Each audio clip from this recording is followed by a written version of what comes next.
ओम शांति। आज की मुरली 23 दिसंबर 2021। मीठे बच्चे, यह सुहावना कल्याणकारी संगम युग है जिसमें स्वयं बाप आकर पतित भारत को पावन बनाते हैं। प्रश्न है, संगम युग पर जब बाप आते हैं तो उनके आने से ही कौन सा इशारा मिल जाता है? उत्तर, इस पुरानी दुनिया के अंत होने का इशारा सबको मिल जाता है, क्योंकि बाप आते ही हैं पतित सृष्टि का अंत करने। इसलिए विनाश का साक्षात्कार भी होता है। अभी तुम्हें नई दुनिया के झाड़ सामने दिखाई दे रहे हैं। गीत, तुम्हें पाके हमने जहां पा लिया। ओम शांति। वास्तव में कहना चाहिए, रूहानी बच्चों प्रति रूहानी बाप की गुड मॉर्निंग, क्योंकि बच्चे जानते हैं बाप आते ही हैं रात को दिन बनाने। यह भी हिसाब किया जाता है, आखिरी में भी बाबा आते किस समय हैं, तिथि तारीख नहीं, परंतु किस समय में आते हैं ज़रूर 12:01 हुआ होगा, तब बाबा ने इस शरीर में प्रवेश किया होगा। यह है बेहद की रात और दिन। तिथि तारीख नहीं बताई जा सकती है। अपने बच्चों से ही कहते हैं, हम आकर रात को दिन, नर्क को स्वर्ग बनाते हैं अथवा पतित दुनिया को पावन दुनिया बनाते हैं। समझ में आता है कि बाबा का आना रात्रि को ही कहा जाता है। शिवरात्रि कहते हैं ना, आते ही हैं रात को दिन बनाने। उनकी कोई जन्म पत्री है? कृष्ण जयंती की भी तिथि तारीख कुछ नहीं है, क्योंकि उनको बहुत दूर ले गए हैं। यह किसको पता नहीं है कृष्ण का जन्म कब हुआ। संवत तिथि तारीख कुछ नहीं है, बाकी सिर्फ रात को मनाते हैं। वास्तव में शिव बाबा है ही रात को आने वाला। तुम बच्चे कहेंगे शिव बाबा की रात्रि। भारत में मनाते भी हैं शिवरात्रि, शिव जयंती भी कहते हैं, परंतु वास्तव में शिव जयंती कहना नहीं चाहिए, क्योंकि उनकी मरनती नहीं है। मनुष्य जन्मता है फिर मरता भी है, वह तो मरता ही नहीं, इसलिए शिव जयंती कहना भी रॉन्ग है। शिवरात्रि कहना ठीक है, यह शिव बाबा बतलाते हैं। दूसरा कोई ऐसे कह न सके। भल कहते हैं शिवोहम, परंतु बता न सकें मैं कब आता हूँ, क्या आकर करता हूँ। शिव बाबा तो बतलाते हैं कि अब आधा कल्प की रात्रि पूरी हो, दिन शुरू होता है। यह गीता का एपिसोड रिपीट हो रहा है। मौत का तूफान भी सामने खड़ा है, पतित दुनिया भी बरोबर है, कलयुग का अंत है, मुसीबतें भी सामने हैं। समझते हैं यह वही महाभारत लड़ाई है जिसके लिए शास्त्रों में गायन है, नेचुरल कैलेमिटीज़ द्वारा पुरानी दुनिया का विनाश होना है। तो ज़रूर गीता का भगवान आया होगा, आएगा ही कलयुग के अंत में। सतयुग का फर्स्ट प्रिंस वह फिर द्वापर में तो हो न सके। मनुष्य को 84 शरीर मिलते हैं, हर एक जन्म में फीचर्स बदल जाते हैं, एक न मिले दूसरे से। भल अभी कृष्ण का गायन पूजन है, परंतु उनके एक्यूरेट फीचर्स तो हो न सकें, उनका फ़ोटो भी निकल ना सके। ऐसे ही मिट्टी का, कागज़ का बना लेते हैं, एक्यूरेट फीचर्स तो जब ध्यान में जाओ तब तुम देख सकते हो, फोटो निकाल नहीं सकते। मीरा कृष्ण से डांस करती थी, बहुत नामी ग्रामी है, शिरोमणि भक्तों में गाई जाती है। कृष्ण को याद करती थी तो झट उनको साक्षात्कार होता था। कृष्ण से प्रीत थी, साक्षात्कार में देखती थी, इसलिए पवित्र रहना चाहती थी। जानते हैं वहाँ विकार तो होता नहीं। कृष्ण से प्रीत लगी तो पवित्र ज़रूर बनना पड़े। पतित तो कृष्ण के साथ मिल न सके। मीरा पावन रही, इसलिए उनकी महिमा है।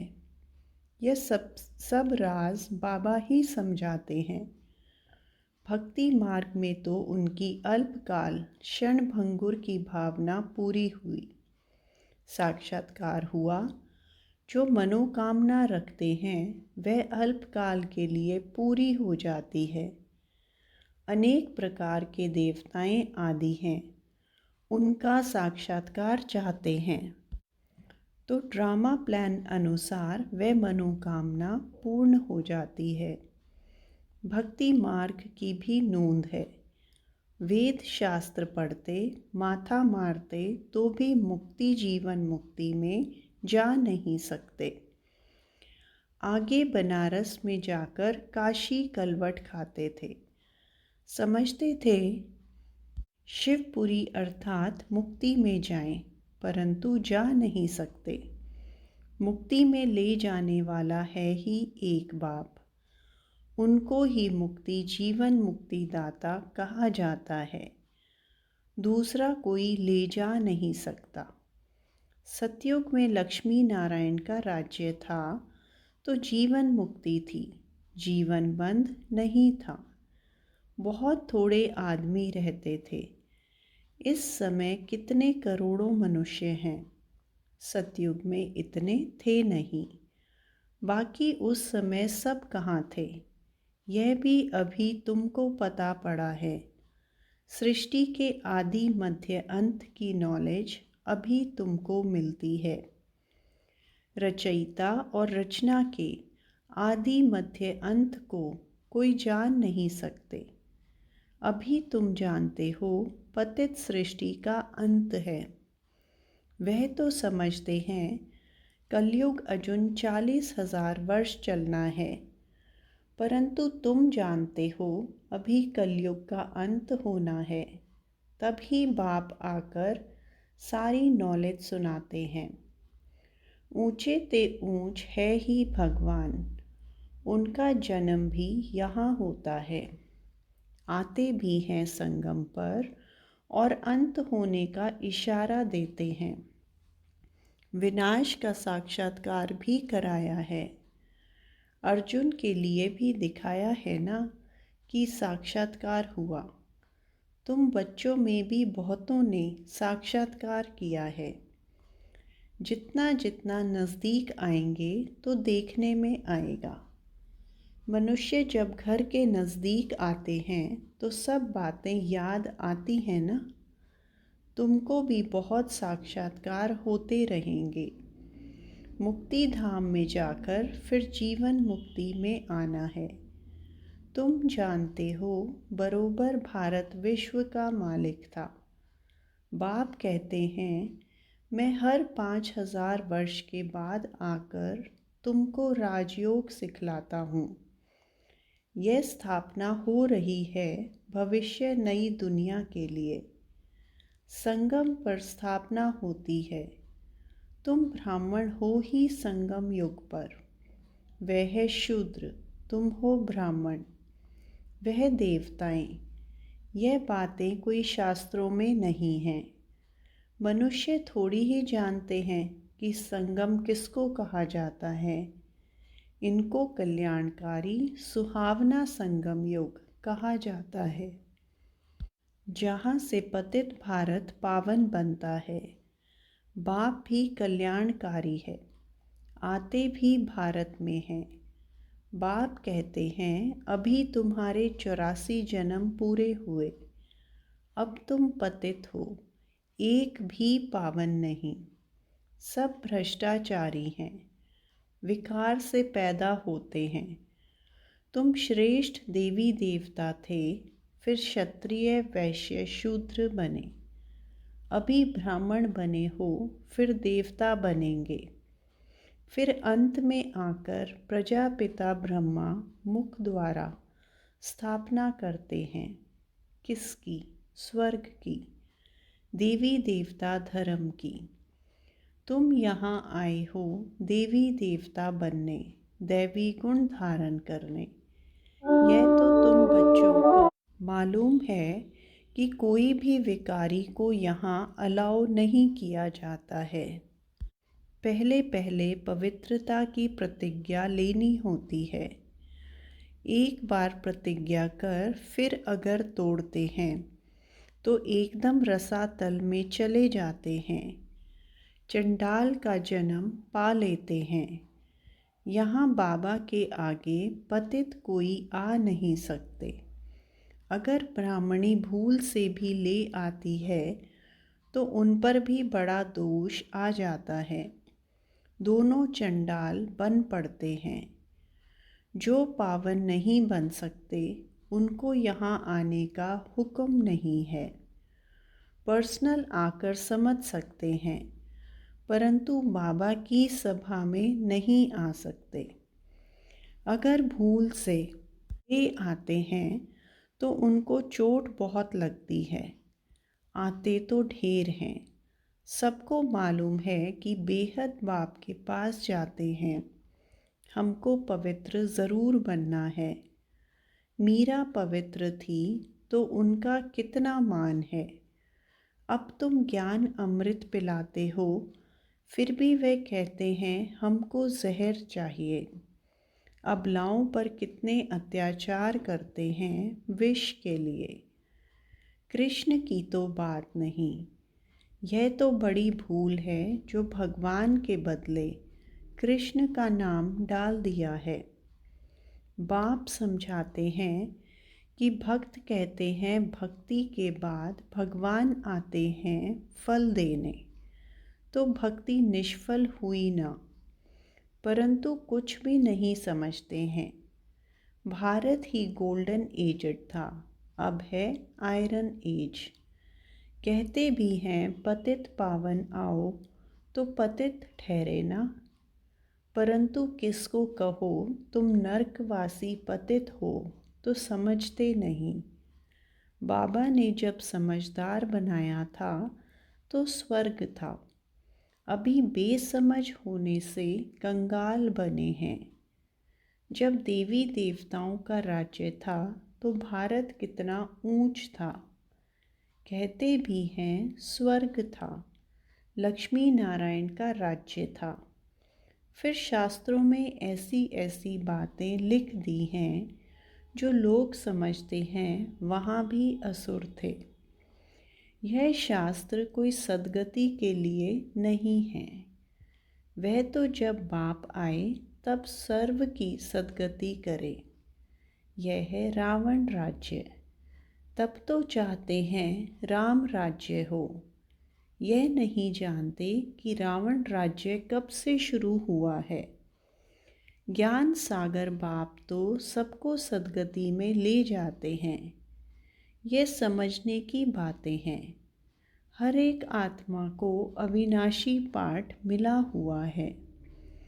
आत्मा शांति धाम से आती है इस पृथ्वी पर पाठ बजाने।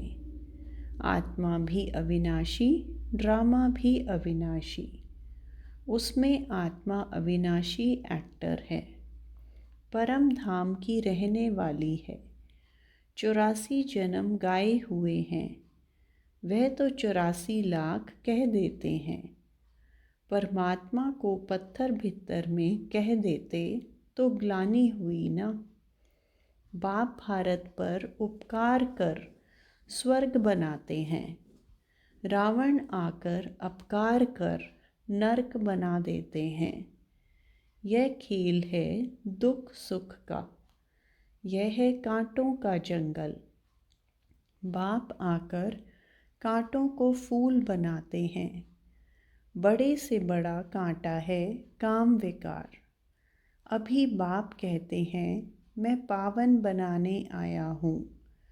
जो पावन बनेंगे वही पावन दुनिया के मालिक बनेंगे। बाप आया है सहज योग सिखलाने। कहते हैं मुझ अपने माशूक को याद करो। सभी आत्माएं एक माशूक पर आशिक हैं। वह आकर सबको ले जाते हैं मुक्ति धाम। परंतु बाबा कहते हैं तुम पतित चल नहीं सकेंगे। मुझे याद करो तो खाद निकल जाए। ड्रामा अनुसार जब टाइम आता है तब ही मैं आता हूँ तुम बच्चों को पावन बनाने। यह वही महाभारत लड़ाई है। मृत्यु लोक में यह अंतिम लड़ाई है। अमर लोक में लड़ाई होती नहीं। वहाँ है ही राम राज्य। वहाँ रहते हैं धर्म आत्माएं। यहाँ है पाप आत्माएं। पाप करते रहते हैं। पुण्य आत्मा की दुनिया को स्वर्ग कहा जाता है। बाप कहते हैं मैं 1 सेकंड में तुमको चढ़ती कला में ले जाता हूँ।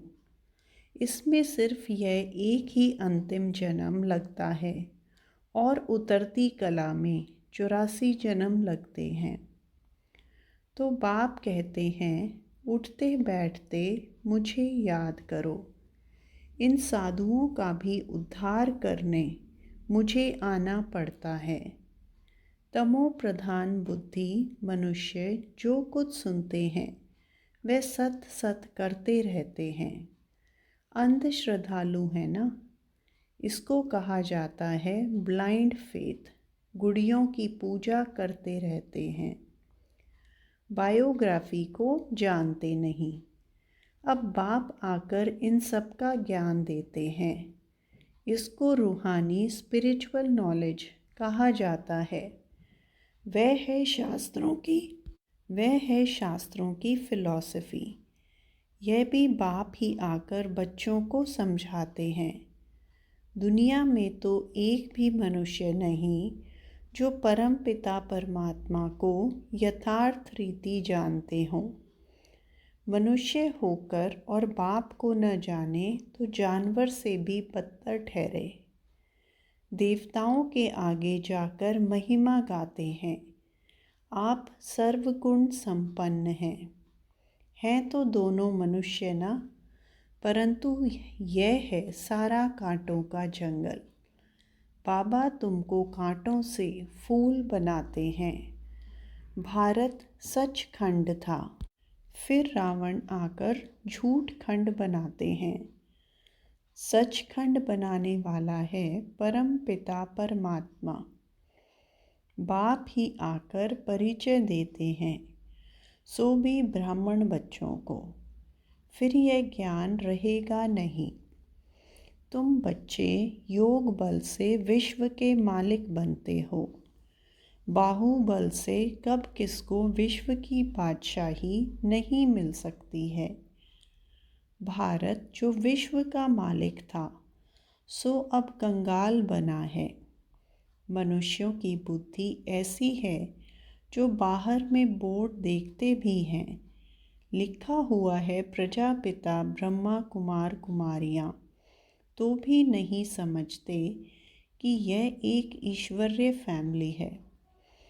इतने ढेर बीके हैं, इसमें अंधश्रद्धा की तो बात हो न सके।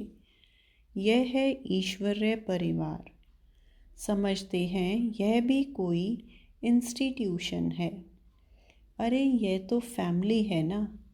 कुमार कुमारियाँ, यह तो घर हुआ ना। इतनी प्रदर्शनी करते हो, समझाते हो, फिर भी समझते थोड़े ही हैं। 7 दिन का जब कोर्स ले, अच्छी रीति समझें, तब बुद्धि में बैठे कि बाप फिर से बेहद का वर्षा देने आए हैं। अच्छा, मीठे मीठे सिकिलदे बच्चों प्रति माता पिता बाप दादा का याद प्यार और गुड मॉर्निंग। रूहानी बाप की रूहानी बच्चों को नमस्ते। रूहानी बच्चों की रूहानी बाप दादा को याद प्यार, गुड मॉर्निंग और नमस्ते। धारणा के लिए मुख्य सार। पहला, चढ़ती कला में जाने के लिए उठते बैठते एक बाप की याद में रहना है। बाप समान सभी पर उपकार करना है। दूसरा, ज्ञान अमृत पीना और पिलाना है। कांटों को फूल बनाने की सेवा करनी है। वरदान है, मर्जीवा स्थिति द्वारा हिम्मत और उल्लास की अविनाशी स्टैंप लगाने वाले प्राप्ति संपन्न भव। जो प्राप्तियों से संपन्न होते हैं उनके हर चलन नैन चैन से उमंग उत्साह दिखाई देता है, लेकिन हिम्मत और उल्लास की अविनाशी स्टैंप लगाने के लिए अपने पास्ट के व ईश्वरीय मर्यादाओं के विपरीत जो संस्कार, स्वभाव, संकल्प व कर्म होते हैं उनसे मर्जीवा बनो। प्रतिज्ञा रूपी स्विच को सेट कर प्रैक्टिकल में प्रतिज्ञा प्रमाण चलते रहो। हिम्मत के साथ उल्लास हो तो प्राप्ति की झलक दूर से ही दिखाई देगी। स्लोगन, मेले व झमेले में डबल लाइट रहने वाला ही धारणा मूर्त है। अच्छा, ओम शांति।